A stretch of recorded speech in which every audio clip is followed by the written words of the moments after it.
Hey everyone, this is the Queen of Charisma, Big Juicy, and you are listening to Wrestling with Entertainment.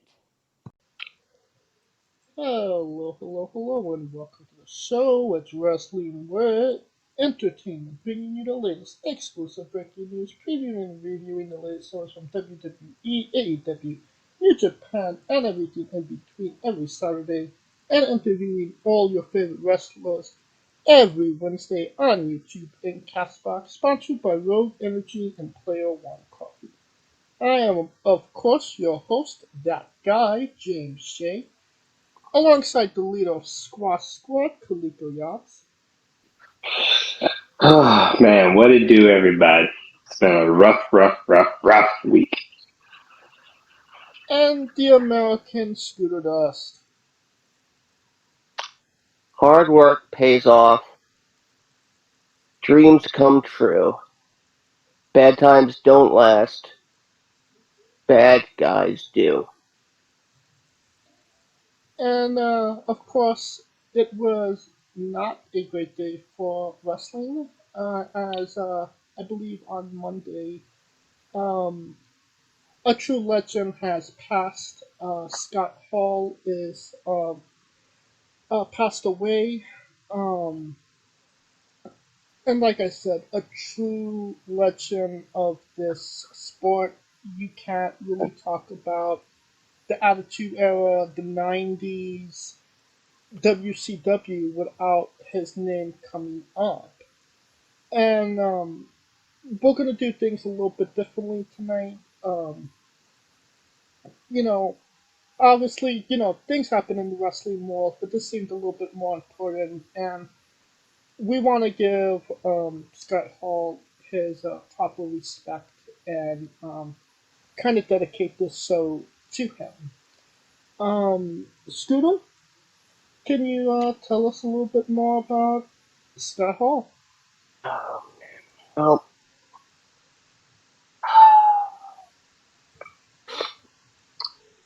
oh man.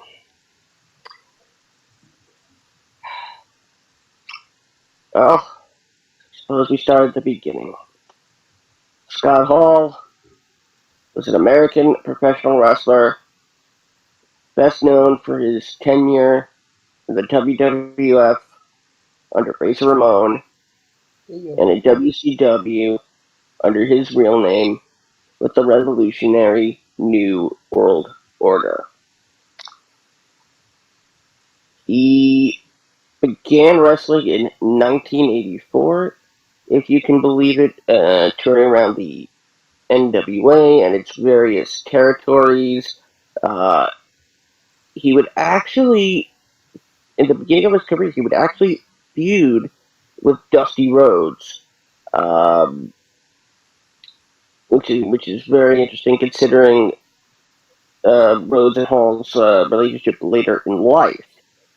Um, uh, he would then team with Dan Spivey, aka Waylon Mercy, as American Starship, uh, and Hall was Starship Coyote, Spivey Starship Eagle. So in the same way Sting and the Ultimate Warrior were the Blade Runners, Scott Hall and Spivey were American Starship. Um, but they were booked so infrequently that they ended up getting a job as a ground crew for then at the time Charlotte Orioles. Uh, um, it was Hall did not uh, capture any NWA gold. His first big break would come in the AWA, where he wrestled as Magnum Scott Hall and then Big Scott Hall. He was a babyface. Imagine this: Vern Gagne wanted Scott Hall. He wanted to push Scott Hall in the same way Vince McMahon was pushing Hulk Hogan at the dawn of WrestleMania. go. And Hall would end up using Hogan's mannerisms and moveset uh, as in his time with the AWA.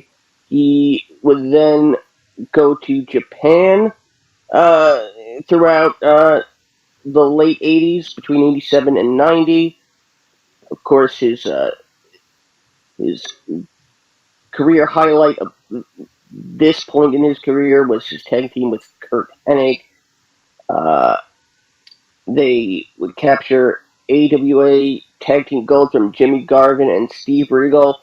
No, not that Steve Regal. But they would capture those tag belts in a 58-minute match that took place in Albuquerque. Now, wrestling in the mid 80s was, for lack of a better term, unbearably slow paced. Yes. And imagine sitting for 58 minutes and watching this. I can only imagine how much of a workhorse Hall was just at this point in his career. A clear indication of what he would go on to do. Hall would eventually part from Kurt Hennig. He would receive several shots at the AWA World Heavyweight title, but never achieved it.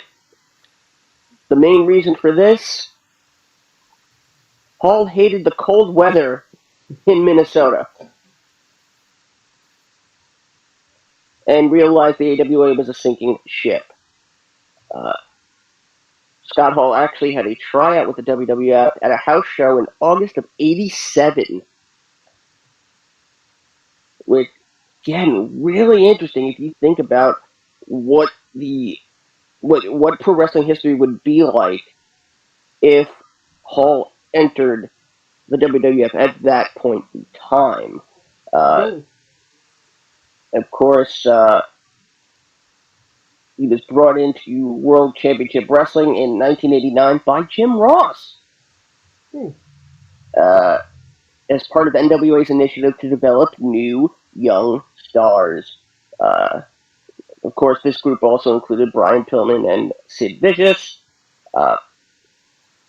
He made his debut on the June 3rd edition of World Championship Wrestling, the predecessor to WCW Saturday Night, where he would beat Scott Gator Hall. Basically, his gimmick was that he was from Florida. He would essentially be enhancement talent up at this point until the end of June '89, where he got his first win against Rip Morgan, and then competed against Bill Irwin on the house show circuit in a series of matches. His television debut came on the July 9th edition of WCW Saturday Night, where he was pinned by the Great Muta. That's a hell of a debut for a TV match. Also, taped that same day, Scott Hall faced Terry Funk on WCW Pro. Yeah. Good Lord. His pay-per-view debut came at the Great American Bash in 1990 in a King of the Hill Battle Royal. Don't ask me to explain a King of the Hill Battle Royal. It's just a Battle Royal. He unfortunately would go on to job some more. And then in November, he would go on hiatus after losing to Butch Reed.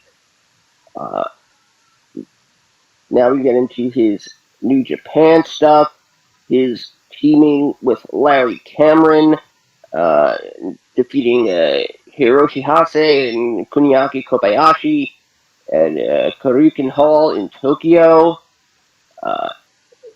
Also, during this time, he would face opponents like Bam Bam Bigelow, Koji Katao, the Berserker, and the legendary Shinya Hashimoto. He would return to Texas and become Texas Scott for the Catch Wrestling Association, competing in their Catch Cup. I'm sorry, I'm sorry, I read that wrong. He would become Texas Scott in a promotion based in Germany. Um, and then he would pal around WWC in Puerto Rico, where he tasted his first singles gold, winning the WWC Caribbean Heavyweight Championship. He would then return to WCW as part of the Diamond Mine. No, not that Diamond Mine. Of course, he would. We all know that he would be managed by Diamond Dallas Page. He would He squashed Tommy Rich in his debut return match to WCW. Clash of the Champions 15. At Clash of the Champions 16. Brawl.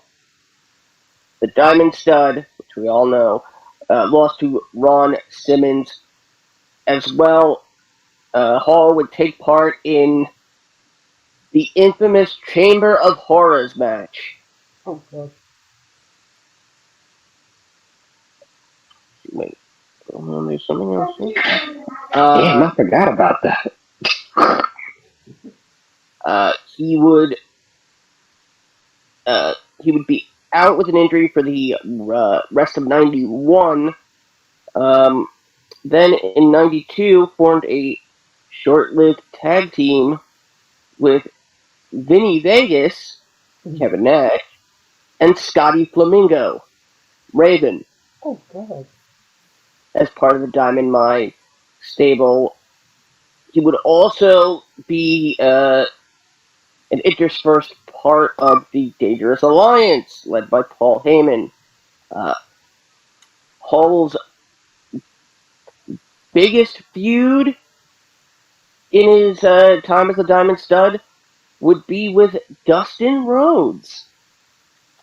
And then eventually in May of '92, he would leave WCW shortly to join the WWF in late '92 as Razer Ramon, a gimmick that was modeled on Tony Montana and Manny Rivera from Scarface. Called himself the bad guy. Say hello to the bad guy. Say goodnight to the good guy. He would work some dark matches. Razor Ramon was Hall's idea, and he pitched this to Vince directly as a joke. Hall, who really thought he couldn't speak with a Cuban accent, did it and gave ideas for vignettes that we now know and love, and Vince ate it up. Vince called him a genius for this. He would. Oh god, this is even more interesting. Ramon would debut on the August 8th, 1992 edition of Superstars, defeating local jobber Paul Van Dale, who is the father of Carmella. There's a little bit of trivia for you. With finishing with the Razor's Edge, which was previously called the Diamond Death Drop, or 3D. No, not that 3D. Nope. He would then flick his toothpick, a gesture that would become infamous throughout pro wrestling history. And Hall was pushed almost right to the top, being injected into the feud between Randy Savage and Ric Flair over the WWF Championship in fall of 1992. That allowed Flair to retake the belt from Savage. This would lead to a feud between Razor and Savage that eventually drew in Ric Flair and the Ultimate Warrior, which was supposed to be a tag team match at the '92 Survivor Series. The Ultimate Maniacs against Razor Ramon and Ric Flair. We all know the Warrior left at that time, and Savage would end up choosing Kurt Hennig, Mr. Perfect, something that would end up coming full circle for the first time.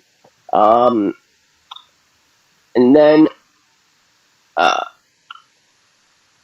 even more interesting was that the 93 Royal Rumble, we all know Bret Hart defeated Razor Ramon to retain the title. What people don't know is that had Warrior not left, it would have been Ultimate Warrior versus Bret Hart at the Royal Rumble. That was his own. Correct me if I'm wrong, but that was his only championship, his title opportunity. And that he may have had one more. We're gonna go through it. We're not leaving anything out tonight. Um, of course, Scott Hall enters the WWF at a perfect time where Monday Night Wrestling is becoming a thing, and Scott Hall becomes part of wrestling history for the first time in what is probably the most unexpected and remembered moment of, I could say, in Raw history. Because when this happened, it meant anything can happen. Of course, I'm talking about when he lost to the Kid, aka Sean Waltman, who had lost 3 weeks in a row prior and was seen as a jobber, ends up beating a huge superstar. This changes the paradigm of pro wrestling.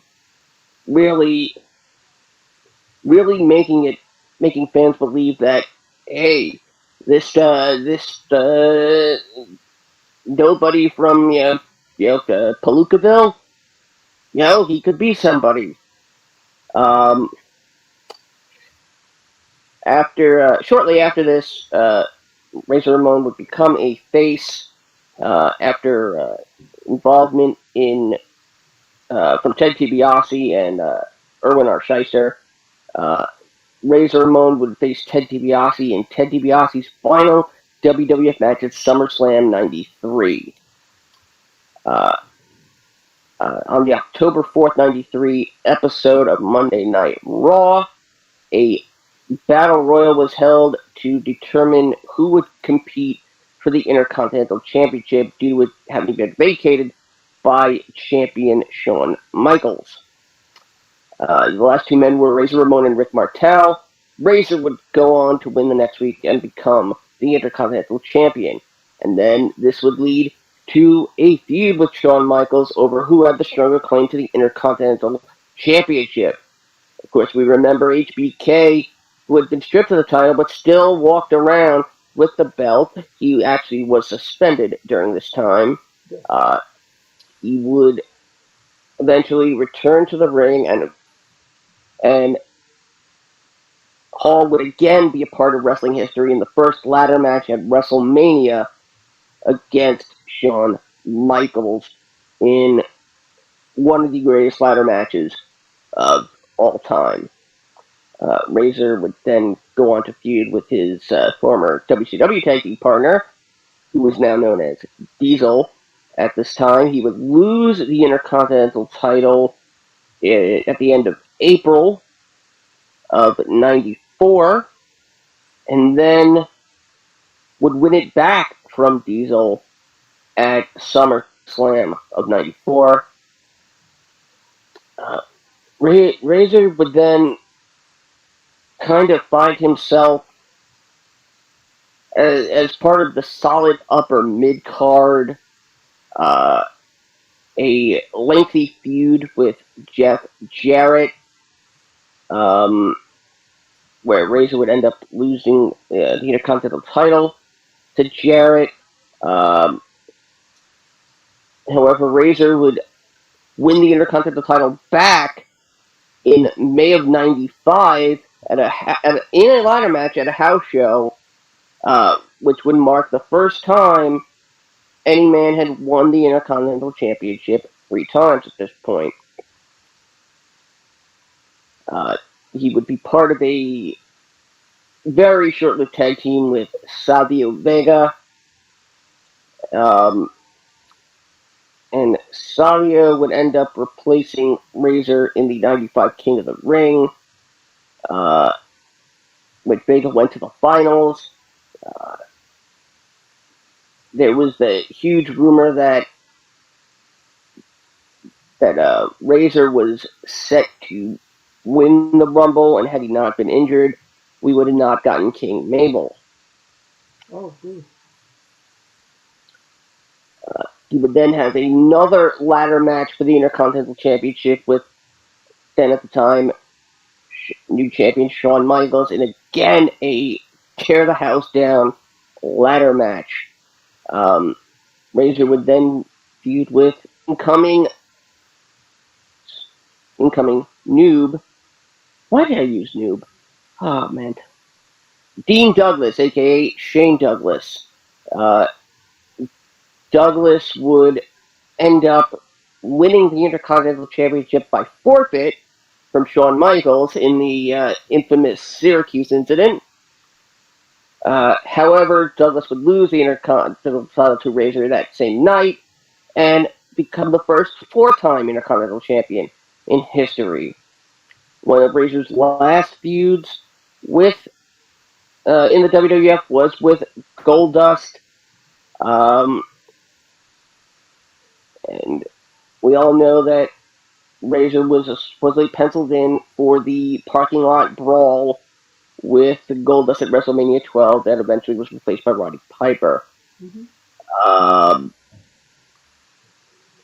The 1-2-3 Kid would turn on Razor, being the heel this time around, and Razor would beat the 1-2-3 Kid in a crybaby match, which that's an image I'll never get out of my head. And of course, he's coming to the end of his contract. His last WWF televised match was at In Your House 7 against Vader. And then, of course, this brings us to the curtain call. Hall and Nash were on their way out, and at Madison Square Garden, after a cage match between Shawn Michaels and Diesel, Hall, Waltman, and Triple H broke kayfabe and embraced in the ring together. This would end up being taken out on Triple H, as we all know. Hall, in his own words, said he went to WCW not for the money, but because they offered him days off. Of course, this brings us to the New World Order. Hall randomly appears on WCW television on Nitro, May 27th, 1996, claiming to be an outsider. It was indicated that he was being sent there by Vince, which led to some legal action being taken. The next week he would be joined by Kevin Nash, and then we would get the Outsiders, and then Bash at the Beach 96 in the one of the most shocking, probably the most shocking heel turn in wrestling history. Managed to end up turning Hulk Hogan heel and make it look good. Hall would end up going throughout WCW with the tag title reigns, feuds with nearly every tag team in WCW at the time. The Nasty Boys, the Steiner Brothers, the Faces of Fear, the Four Horsemen, just so much. Hall would win the infamous World War III 60-man Battle Royal in November of '97 and get one of his first few shots at the WCW World Heavyweight Championship, a title shot which he would not get until uncensored that following year, 98, Hall was taken off TV to go to rehab after they showed up on the March 16th episode of Nitro, heavily intoxicated under the influence of painkillers. In Hall's absence, this is when the NWO splits into two feuding factions, Hollywood and Wolfpack. Hall would then turn on Nash and align with NWO Hollywood. On the infamous July 6th episode of Nitro, Hall was handpicked by Hogan to face Goldberg before Hogan had to face Goldberg. Goldberg beats Hall, then beats Hogan. We know how that went. Of course, this point of WCW is kind of a mess. There's a lot that goes on here. Hall gets ejected from NWO Hollywood in late '98, and then refers to himself as the Lone Wolf. The Outsiders would team once more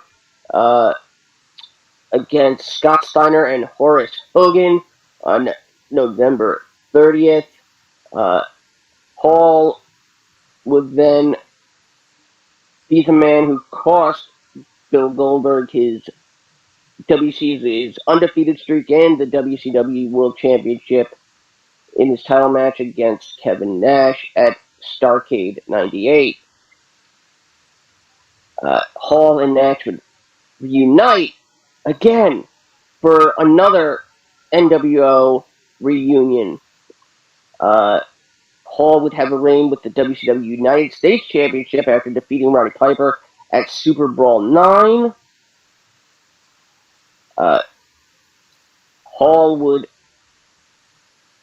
win it a second time, defeating Sid Vicious, Bret Hart, and Goldberg in a Texas Tornado ladder match.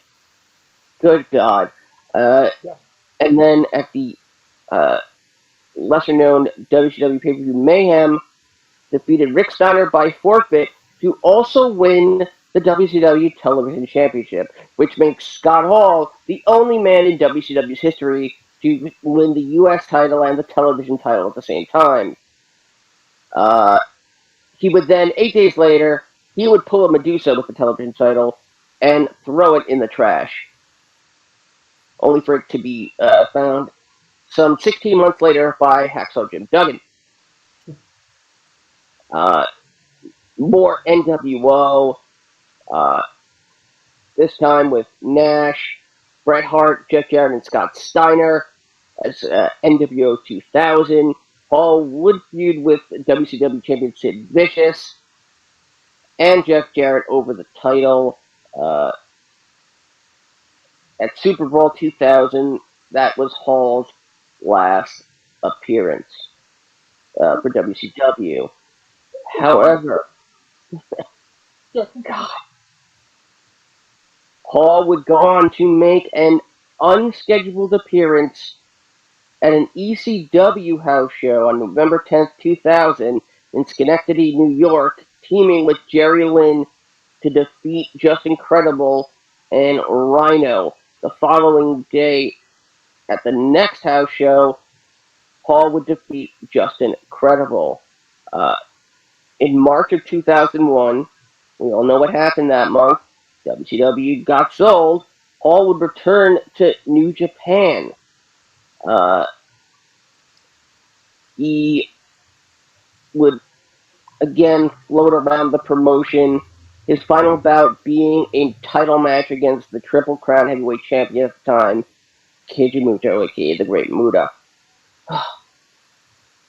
He returns to the WWF in 2002 as part of Vince McMahon's plan to give SmackDown cancer. Or poison SmackDown, same thing.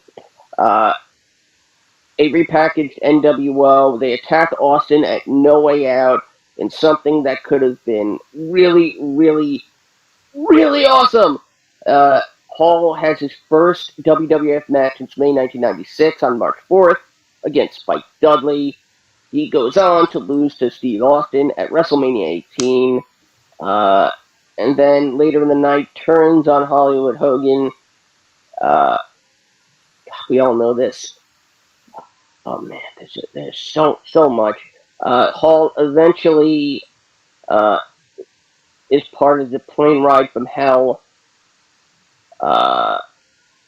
and he eventually gets released from the promotion after some sparse in-ring incidents. He would spend time in TNA back when it was pay $10 a week to watch us. Feuds with Jeff Jarrett, Elix Skipper, and Brian Lawler. Got an NWA World Heavyweight title match against Ron Killings. He would leave after that. Hall would come back to TNA in 2004 alongside with Kevin Nash. And would defeat AJ Styles on Impact on November 26th.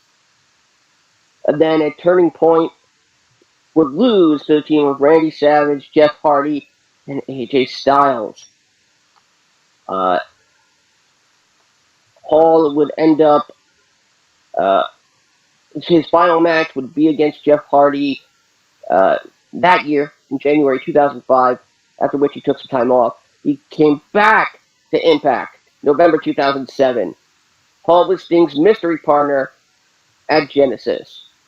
Hall then made his return, rebuffing the romantic advances of Kurt Angle's wife, Karen. She was being a real Karen. And then there was some real life bleeding into the gimmick as Hall's substance abuse and troubled past was made part of the storyline.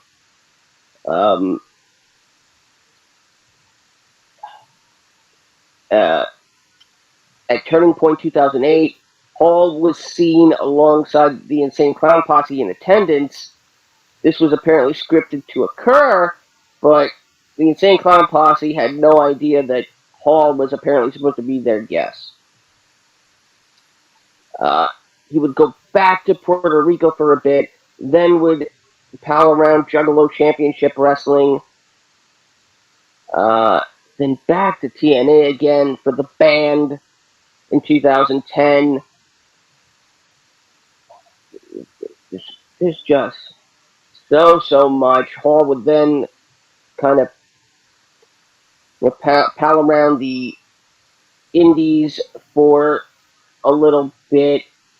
He would even compete against somebody I know very well, hotshot Mike Reed, in Orlando in January 2011. He would actually end up winning the Iron Man Heavyweight Championship at First Wrestling in June 2016, defeating Chuck Taylor. Of course, Razer Ramon in 2014 gets inducted into the WWE Hall of Fame as Razer Ramon the night before WrestleMania 30, the first Hall of Fame on the WWE Network. Hall would then again become part of the WWE Hall of Fame when the New World Order was inducted just in 2020. In Hall's last notable in-ring appearance, WrestleMania 31, in getting involved in the Sting Triple H match as part of the New World Order, who came to the defense of Sting to combat Degeneration X. Hall had 2 kids. The now indie competitor Cody Hall, and a daughter, Cassidy Lee Hall.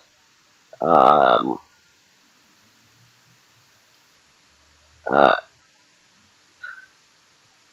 uh, there's there's a lot of bad stuff at this point. His battle with addiction, in and out of rehab.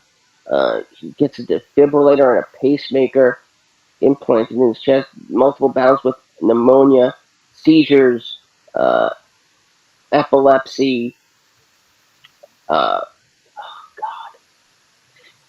uh, PTSD. Uh, Luckily, uh, Diamond Dallas Page uh, was the one who would finally be able to enable Hall to rebuild his life from the ground up. Uh, uh, Getting him off the substances, off the bottle, and even raising enough money for him to have hip replacement surgery uh, as well. However, uh, the COVID pandemic quarantine resulted in Hall relapsing due to not being able to see anyone. He would put on a tremendous amount of weight. Um, Sean Waltman revealed that Hall was in particularly bad shape the night before the 2021 Hall of Fame induction ceremony and offered to move in with Hall to help with his health issues. Uh, Diamond Dallas Page also tried to get involved and help Hall recover. Uh, and then, of course, we come to the sad ending of this tale. Hall ends up falling and breaking his hip. Uh, he was he was on the he was on the floor for days before DDP found him. He underwent hip replacement surgery again, and a blood clot was dislodged, resulting in the 3 heart attacks he had on March 12th. He was put on life support at Wellstar Kennestone Hospital in Marietta, Georgia. He was taken off life support on March 14th, and barring a miracle, uh, it was unlikely he was going to pull through. However, uh, Hall fought and fought for roughly 6 hours, literally passing away moments before Raw went on the air. Almost right as the in memoriam message came up on the screen, leading to a lot of people being angry with the WWE, going like, he's not dead yet. He's not. Unfortunately, we lost the bad guy, but he will never, never, never be forgotten. I mean, what a career. Could you kind of tell us about, Scott Hall and what he meant to you in the wrestling world? Oh man, where to start? First of all, how can I follow that? That's just man. Um, and Now to the before I even start, I'm DDP, bro. Saving Jake and Scott alone, he's fucking gold. Um, for as long as he could. So I'm gonna give him his due. And I told him that to his face when I got to meet him. I was like, bro, just you saving those two lives alone, you're made for me. You know what I mean? Right. But as far as Scott Hall, I think I first remembered him at like 9 years old, right? Like I was 8, 9. Like who is this dude? And it was crazy because he was in the hood with black kids with a chain on, and I'm like, damn, they let him come through the hood like that. So it was a crazy intro, but then it was like, yo, he must be that dude if he could pull that shit off, right? And and ever since then, I was hooked into him. As far as rooting against him and so on and so forth. I was kind of happy when the kid beat him. I'm not gonna lie, because at that time, 8 years old, face, Right. heel, you just rooting for good guys, bad guys, right? But the one thing I will say about Scott is when you think of the new generation, and everyone knows like that was like a down year in wrestling, right? Like those were downtime.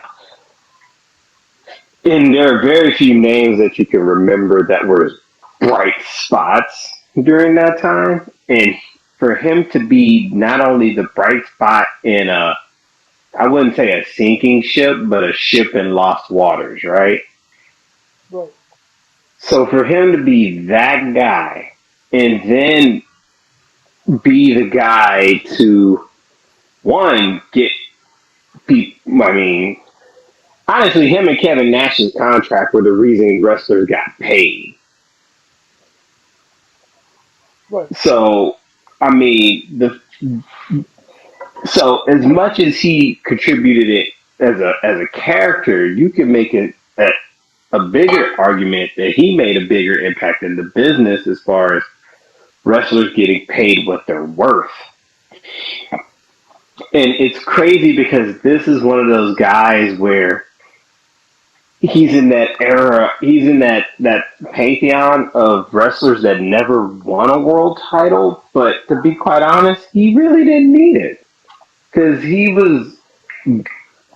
think he was better without it than with it. If and it sucks because it's it just sucks honestly. And the one thing is this is like all these wrestlers, everybody keeps saying like, how can y'all get over it? How can we get over it? How can we get over it? How can we get? And the answer is we can't. We'll never get over wrestlers like moving on. Hell, I'm still pissed about Warrior, and that's the thing. And this one just hurt so much because I want to say it was the most confusing 2 to 3 days ever because when you found out he was in the hospital, up until his death, everything was just so fluid, right? You had people saying that he's on life support and they're going to pull the plug. You had people saying he's not dead yet. You had Sean Waltman going, it's weird that everybody's saying RIP to a guy who's not dead yet. And I was literally at work like, man, I hope this dude pulls through. And it just sucks. And hearing people who would share their stories about, and one story in particular that stuck out to me with one fan, and the fan, he lost his dad the same way Scott Hall died. And he loved Scott Hall. So it just, to see the connections that he made and how interpersonal he got with people. And let's not forget, man, this dude came out to the Fugees, Ready or Not, which I must say in '96 was one of the dopest albums. And for him to be able to come out to that motherfucking song is fucking jamming to me. So fucking Razer Ramon, Scott Hall, the bad guy, the chains, the cars, the clothes, the character, the man. It's a dude that'll never be forgotten, man. His character is one of a kind, and and although everybody's gonna look at the back end of it, But nobody's perfect, and we all deal with our own transgressions. But the fact that he was able to turn it around and mend it towards the end, I mean, that speaks volumes about his character. You know, he didn't let it defeat him. So, Right. rest in peace, Scott Hall. And it, it just sucks, especially considering that he was supposed to be. I think that was one of the people were looking forward to at WrestleCon, which was like, oh, and no one really got to like those who never got to meet him, like me. I don't get that shot, and that's why I tell every wrestling fan, man, if you got a chance to meet people, just do it and tell them how much you mean to them, because you never know when they're gone. You're absolutely right. And even before he got to WWE, all that his '94 to '92 run. I mean, that even that is like Hall of Fame worthy. That was like he did a lot of great shit, and not to mention he had an awesome mustache back then, didn't he? Oh, yeah, the '80s mustache. The '80s mustache, yeah. Uh, Oh, and can we not?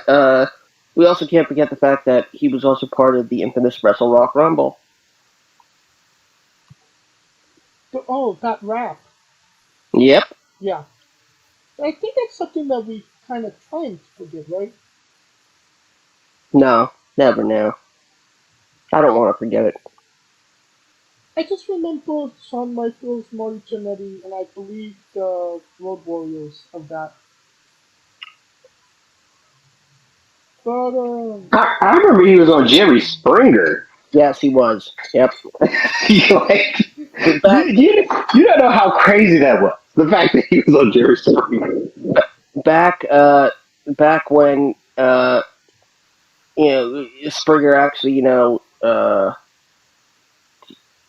actually had morals, but was still uh was that Neville? well, the episode he was on featured two preteens who had gotten ceremonially but not legally married uh, uh, on the show 2 years prior. Uh, one of them had AIDS, and the other was a big Razor Ramon fan. Uh, but this was in '96. He ended up giving them an Intercontinental title belt replica, T-shirts, chain necklaces, and tickets to WrestleMania No, no, 12. no, no, no, no. That was not a replica of the title. That was the actual title. Because even he said they didn't give him a replica title. He just had it, the title that he had, and he gave it to this kid. That's like the Nasty Boys giving a tag title to Willie Nelson. No, honestly, that speaks to his character Oh, that he yeah, had yes, it the does, yes. actual title, and he just gave it to this kid. But now, but now we know why wrestlers don't travel with their titles. Not anymore, anyway. But like Kaliko said, Scott Hall was one of the bright spots in one of the worst times for pro wrestling.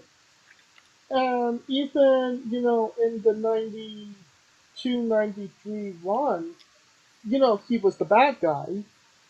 And yet people were getting behind him. And kind of, don't want to say he was the Stone Cold before there was Stone Cold, but he was definitely the sign that times were changing in pro wrestling.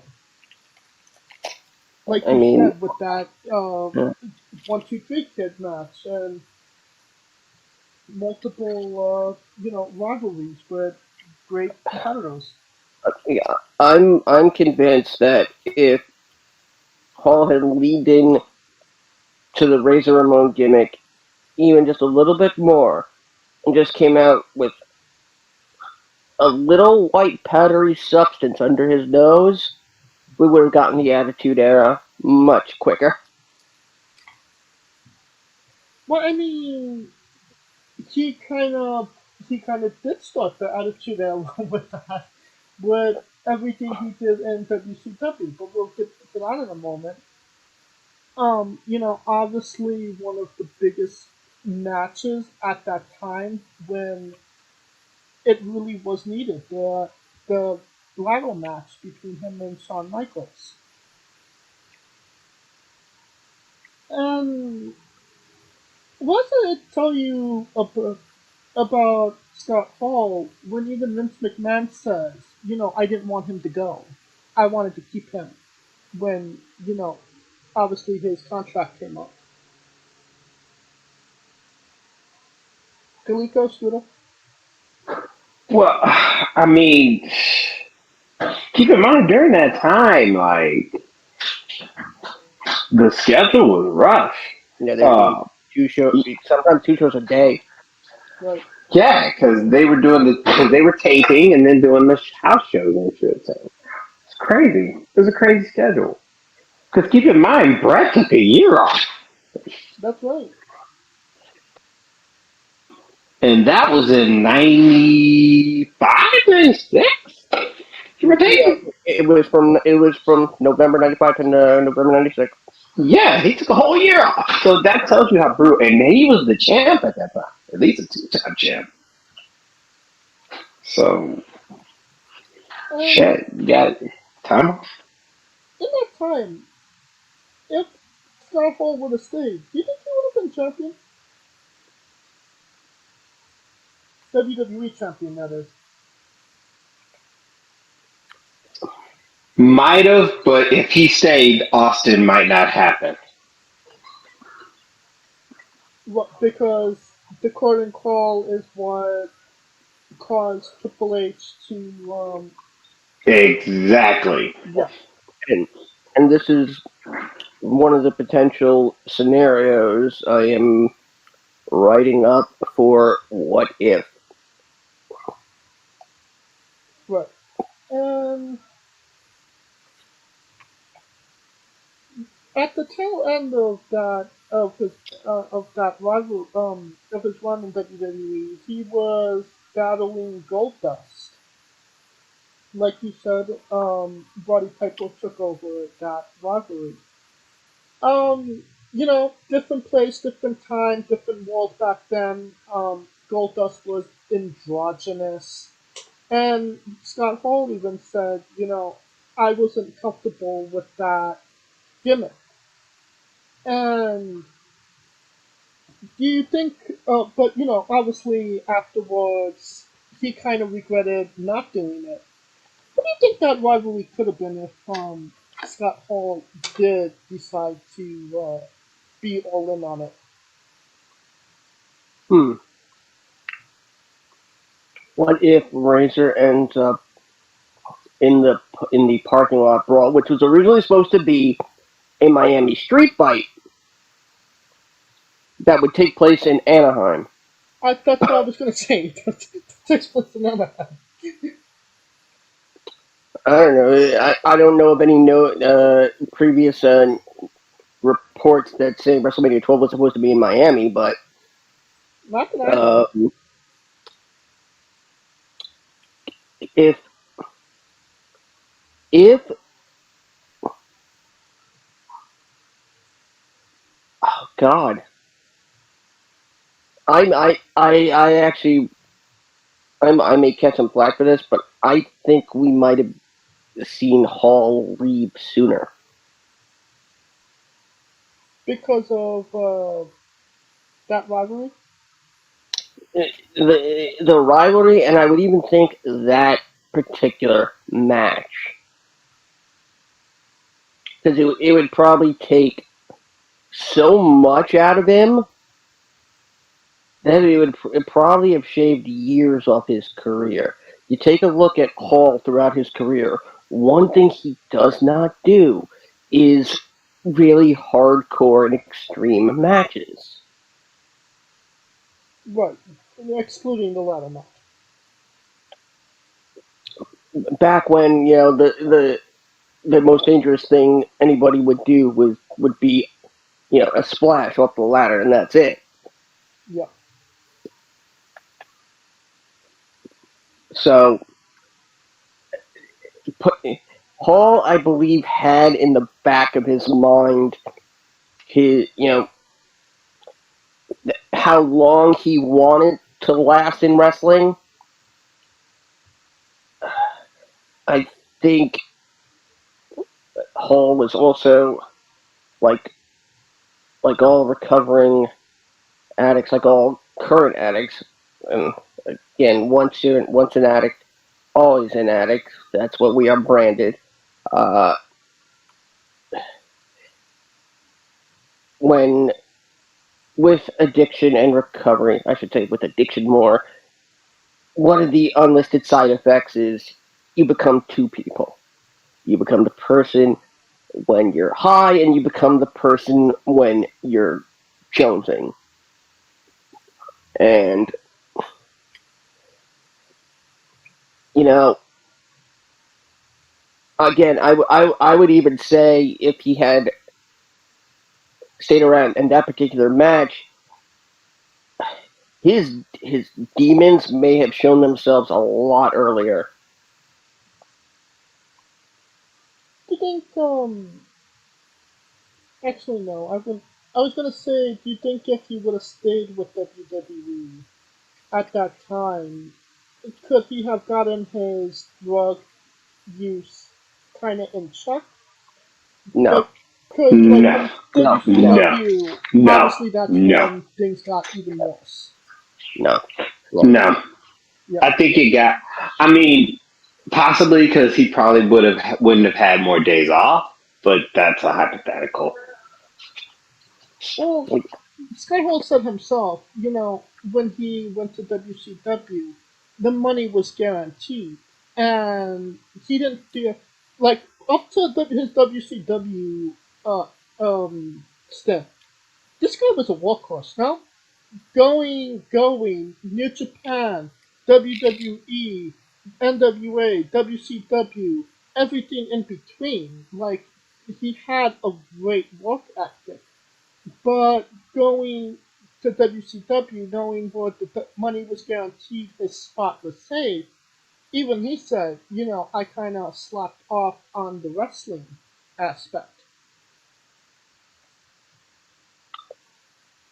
yeah, I can. It's you can almost actually see it unwind throughout Hall's entire time in WCW. It and you know Hall and you know his you know issue of you know forgetting really about the wrestling aspect of sports entertainment just piles on to the mountain of problems that was already facing WCW. Right, and that's kind of Yeah, why I said, if he would have stayed with WWE, could he have gotten it in check? Not because of their fantastic rehab program, because they didn't have one back then, but just Vince McMahon not giving up on this guy.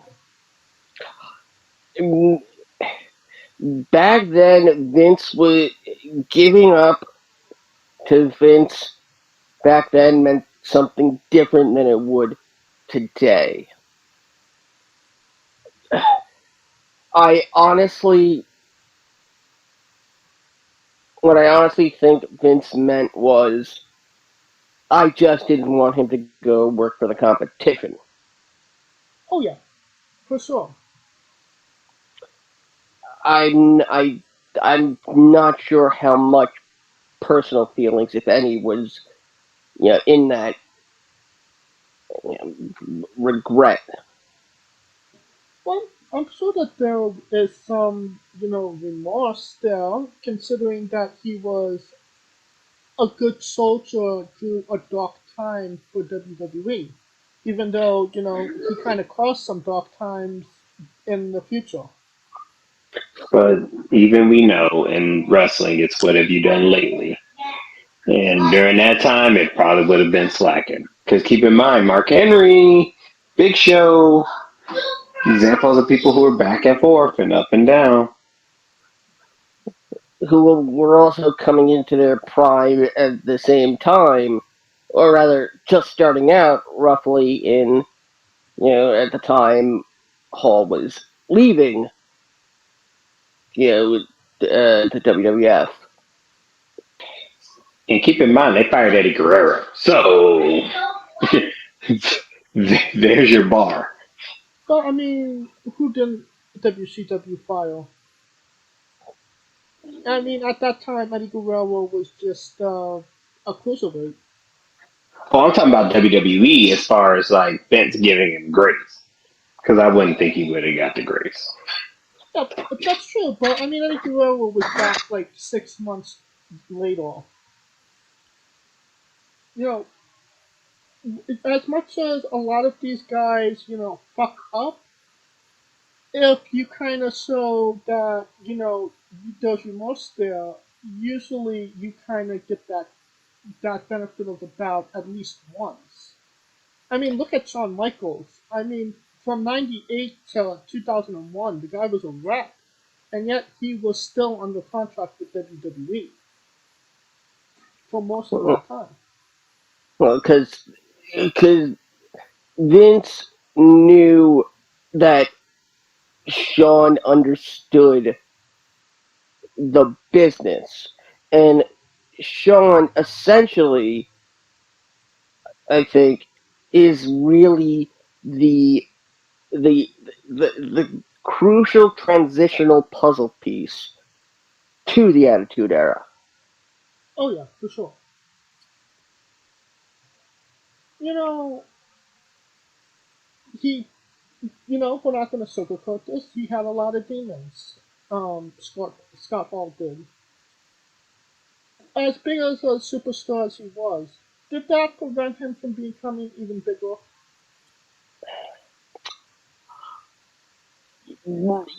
Define Yes, bigger because he's transcended. World champion. world champion when though? I mean, world champion from any time from '92 to '96. Maybe a brief stint in WCW as world champion. You know, in 2000, yeah, 2002 when Hulk Hogan went back yellow and red and yellow. That didn't have to be Undertaker. That could have been Scott Hall. Mm, no, no, I don't. That Nah, no, nah, no, because nah.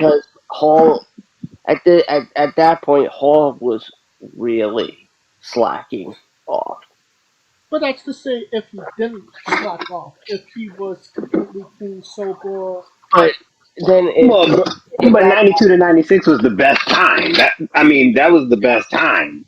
right, I And mean, it just happened that Brett, Yoko, Sean, Diesel. yeah, I mean, there should have honestly, you probably could have had Scott Hall, you know, been you know, sober and ready to fight. I would say he takes the place of Bam Bam Bigelow as In Your House gets going.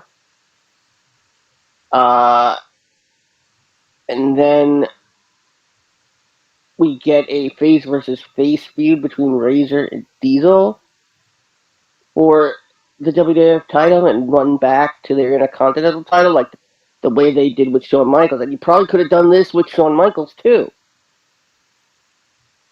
Oh yeah.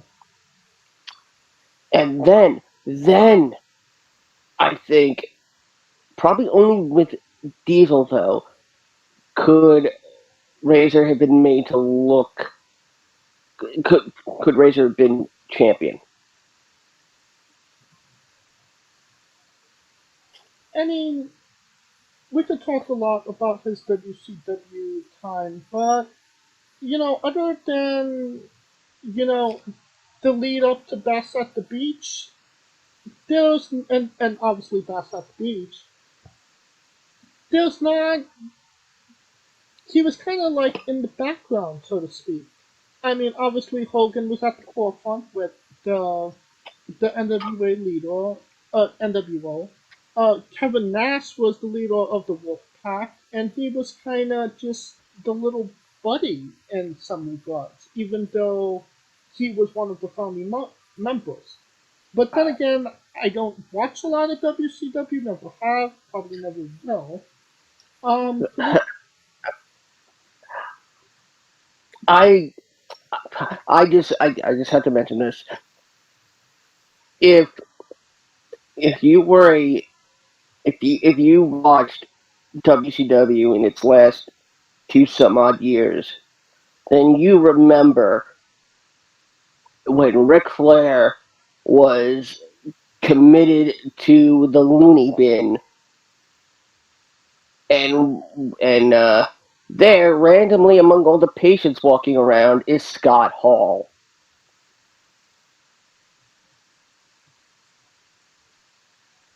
I'm not sure if you mean a literal loony bin segment. It was supposed to be that Flair was certified crazy in absentia.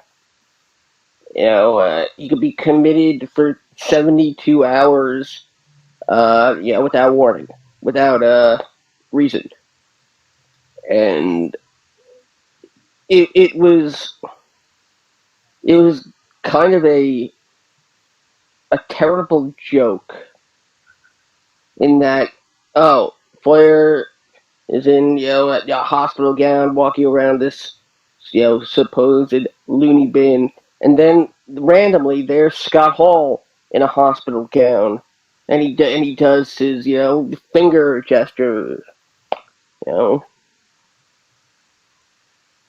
and then the camera pans away as if nobody else saw him. It's like Hogan seeing Warrior in the mirror. Well, again, not a WCW guy, but what did you think about that, Cooper?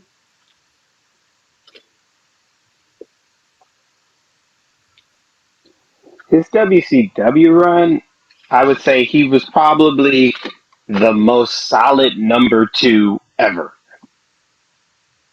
or number three. Shit, because think about it, he was like the third fiddle, Yeah. but he was such a bass that it really didn't feel like a third person, right? No, again, just a guy look from the outside looking in. It seems like it was Hogan was 1A, Nash was 1B, and Hall was B. Well, during that time, though, I mean, yeah, you can make that argument, but how could I put it? Because to be there, it was. I could see you going 1A, 1B, 1C in hindsight, but living it, I mean, Hall was just the guy who wasn't ego tripping. Uh, But was he really allowed to have an ego trip? Because obviously, alcohol and other. um, if if I could read an article from Ringside News, why Razor Ramon never became WWE champion, and this part is from an AMA uh, with Jim Ross, who was asked if Scott Hall's substance abuse was what kept him from becoming WWE champion. And Ross agrees 100% with that statement, and I read it as follows. Oh, yeah, absolutely. Scott's personal demons are the only negative on his checklist. He had a great mind, he still does. He is very astute in the machinations of producing a wrestling character angle or storyline. He can work very well. He's big and can work with any talents. He could be a big heel or a big babyface. The only thing that held Scott back was reliability. He was such a prisoner to the drugs and booze that he had a hard time getting past that element. That became his identity at certain points in his career, which is totally unfortunate because he was a hell of a hand in the ring. Really good and a great mind. I'm surprised, and of course this may be part of his decision, but I'm surprised somebody hasn't picked him up in a creative capacity because I think he's that good. This is uh, just after 2020. It wouldn't surprise me under better circumstances that Scott was the world champion. He had the skills, he had the look, he had the aptitude. He just had those little demons nipping at his heels that seemingly didn't ever go away. I haven't heard from Scott in a while, so sometimes no news is good news. I mean, that's another part of this that we haven't touched on. You know, athletically, yeah, that's one part. But the psychology of all this shit. He sometimes you get handed chicken shit, and Scott Hall seemed like one of those guys that could make chicken salad out of it almost every time. And obviously, when at the end of his career, this guy could have been a major asset and player to WWE in a creative role, whether it be NXT or WWE. No, Couldn't he help a little bit in NXT? Not a lot, but a little bit. I think Because they would sign Sean him runs out. it, so. But he also trained Santana Garrett, so. He did. I didn't know that. Yeah, he's got a uh, who I think he's also responsible for Baron Corbin. I know that he gave him some advice on an episode of Breaking Ground or something, but I didn't know that he actually trained him. I don't remember there ever being a Scott Hall uh, wrestling school. There was, there was, and I believe because of controversy, it shut down. Ah, I see. And there you go. Another, another part that the demons getting the best of. But coming back from WCW, could the 2002 run been a fresh start for him if he just let it be that? I mean, he was out. His rivalry was with the biggest superstar in all of WWE, Stone Cold. I mean, so the more main attraction match was The Rock and Hogan, but Hall got the biggest star in the company, no matter what Rock's position was. No, Yeah, but when you think WrestleMania, you think the moments, and and Scott knows this, would have known this better. It's about the moments because you think of WrestleMania 18, you don't think of Austin Hall, right? Yeah, unfortunately not. But personally, that's one of my favorite matches. True. I mean, you could, but I think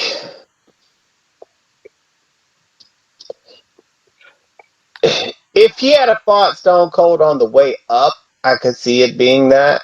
he actually did.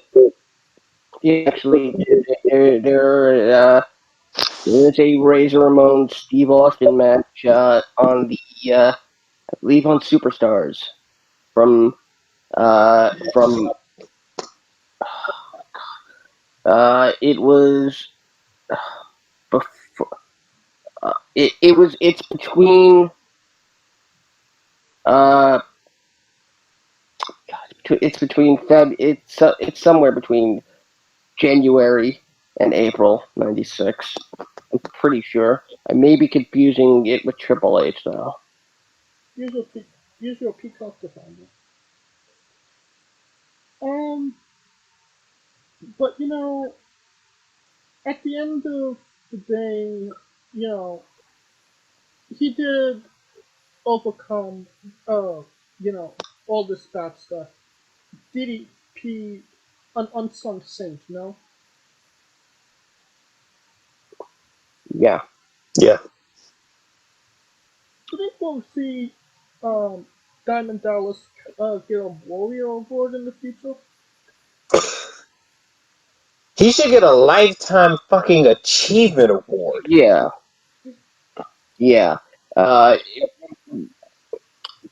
I would absolutely I absolutely see Paige getting a Warrior Award for trying to not just better his life in pro wrestling, but better everyone's life in pro wrestling. Yep. Right. And, even as we speak, he took in Buff Blackwell and kind of working on Buff. So, you know, that guy is an incredibly hard worker. Uh, Probably an incredible human being. Yes. um, there is one more 2002. Where he probably looked probably his best threat in his time, 2002, and oh god, it was against Crash Holly on Heat. Chris was in WWE in 2002. Oh yeah. Hmm. I mean, there's another guy that, honestly, Hall of Fame worthy.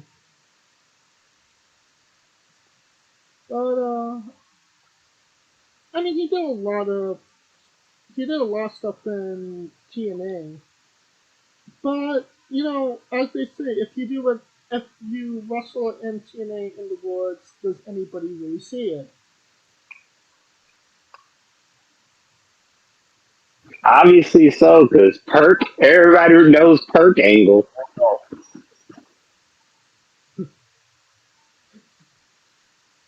Um, and then obviously, overcoming all this, getting better, um, finally getting inducted into the WWE Hall of Fame.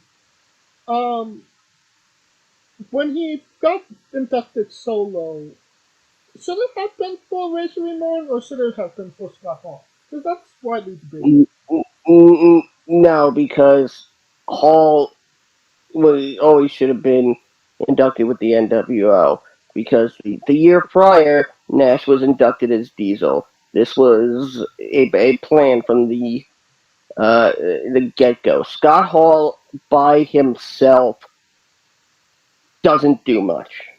I'm sorry to say. Scott Hall with the NWO does everything. I got you. His last physicality in a wrestling ring was WrestleMania 31, the Sting versus Triple H match. Um, in a WWE ring, yes. Yeah, and as being somebody that was actually at that show, I gotta tell you, that was some pretty cool shit. You was also at that show, correct, Kalika?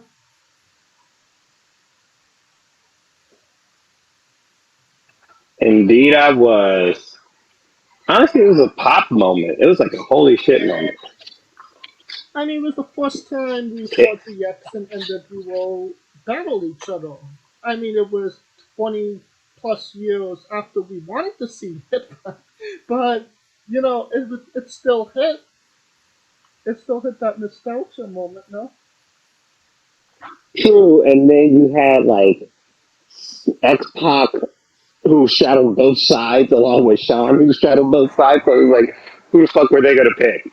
Right. Uh, um, not sure if I should bring this up or not, but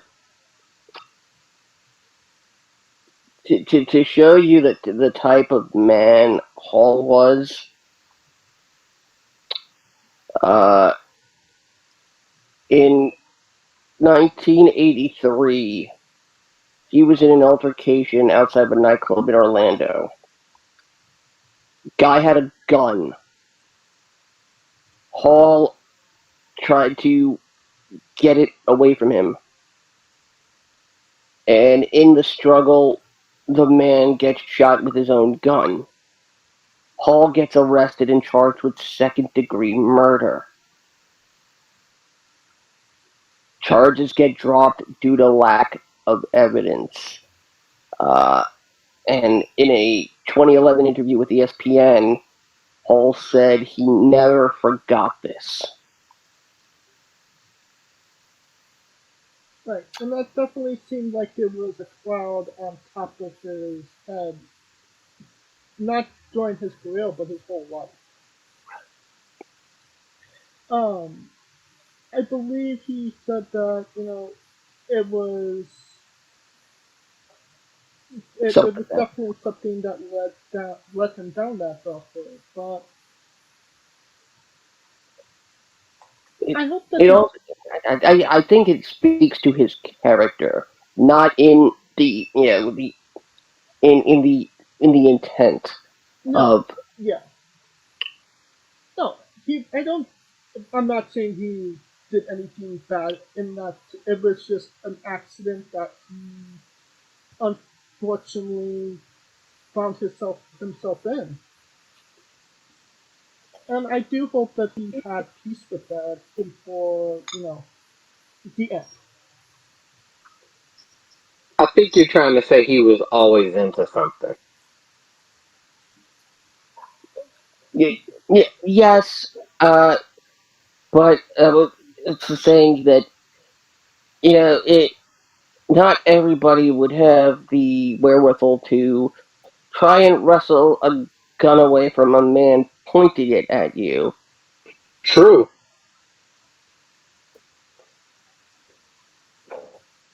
So, he's in the Hall of Fame. He is regarded as one of the greatest of all time. On the WCW, not Rushmore, does Scott Hall belong on that?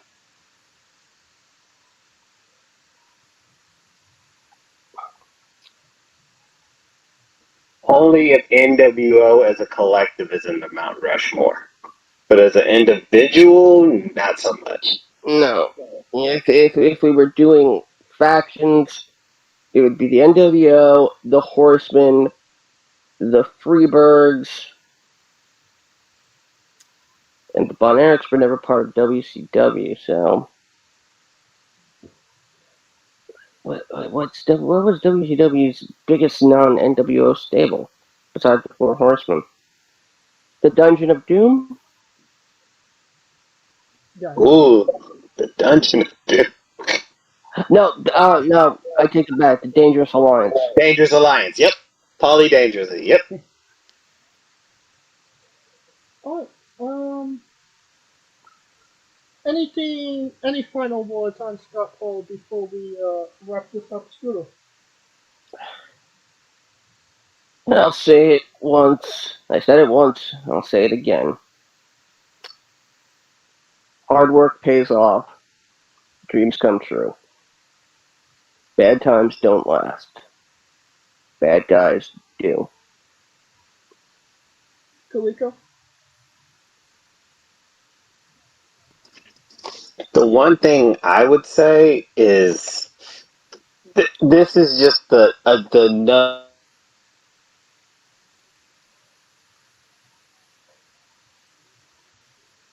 No, I think we lost Kaliko.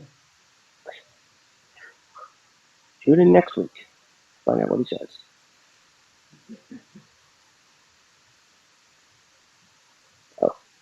By the way, Cody signed. Yeah, that's something we'll talk about next week. I'll oh, and here he is. Kaliko, can you hear us?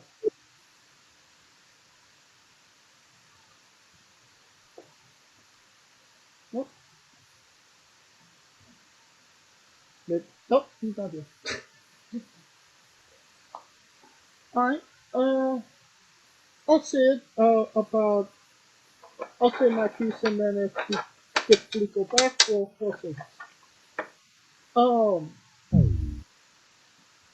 as, oh, and here he is again. Kaliko. So, yeah. Alright, so, Scott Hall, probably one of the greatest of all time. And that was not even his best. He could have been so much greater if, demons didn't get the best of him. I feel like we were maybe cheated out of such a brilliant mind for this business because he had a fantastic mind for this business. Even with all these issues and problems, he is a he is one of the greatest of all time. He is a Hall of Famer, and obviously darts and throws are with his friends and family, and hopefully when he got to those pearly gates, he said, "Hey yo, say hello to the bad guy." How about we give people a match that that people could maybe go see after this podcast. That if they want to see what Scott Hall is best all about. Scooter? Okay. Match that Scott Hall is all about. Razer Ramon, Scott Hall. You know what? I'm gonna say uh, Razer versus Diesel SummerSlam '94. I'm gonna say the Austin Hall, WrestleMania 18. You've got an obsession with that match, James. I haven't. Obviously, I missed a big chunk of his career with the WCW stuff, but I remember watching that part of his career and remember liking that match. And I mean, obviously, the 90s are what the 90s are. Oh, say la vie. That'll Don't say conclude, that will conclude this episode of Wrestling with Entertainment. If you like what we're doing, please like, subscribe, comment, both on YouTube and Castbox. Of course, this is sponsored by Rogue Energy and Fair One Coffee. Join us this Wednesday as we interview Demarcio James. Listen to Demarcio like you've never heard him before. It's fun to listen to. Um, Follow the show at Wrestling with E for all your wrestling entertainment needs. Both on Twitter and Instagram. On Twitter, we're in the midst of the Wrestling with Madness tournament. Scooter's already eliminated. It's down to me, Kaliko, and Drew. So go on there to pick your favorite matches, who you want to win. Uh, and of course, we do a watch along of the winner of that match. Um, You can follow us on individually on Twitter as well. I am at JamesJ993. You can hear Kaliko's love for Scott Hall at I am Kaliko because we cannot get a hold of him. And where can they find Scooter? Of course, find me on Twitter at ScooterDust. The remix on YouTube, James with WrestleMania coming up in the first few days of April. And of course, you can find me on Twitch at the Smoking Dragons channel, twitch.tv/Smoking Dragon. And for this week, and maybe this week only, on the Kawaii Guy Twitch channel, playing WWE 2K22, advising a guy who has never really played a wrestling game before how to take a female character through a My Rise career. Alright.